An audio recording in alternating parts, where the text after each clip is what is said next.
السلام علیکم ورحمۃ اللہ وبرکاتہ۔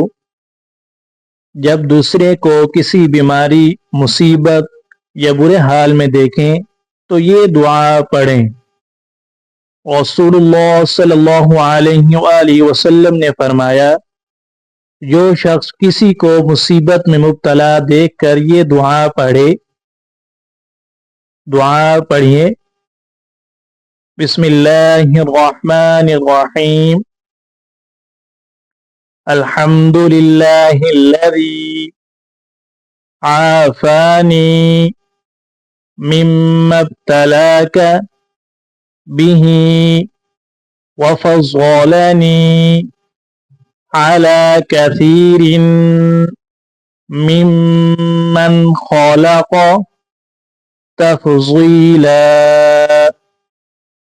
دعا دوبارہ پڑھیے، الحمد للہ الذی عافانی مما ابتلاک به وفضلنی على كثير ممن خلق تفضیلا۔ ترجمہ پڑھیے، تمام تعریف اسی ذات کے لیے ہیں جس نے مجھے اس مصیبت سے نجات دی جس کے ساتھ اس نے تجھے مبتلا کیا، اور مجھے اپنی اکثر مخلوق پر بہت فضیلت دی۔ راوی بیان کرتے ہیں تو اس کو وہ مصیبت نہیں پہنچے گی۔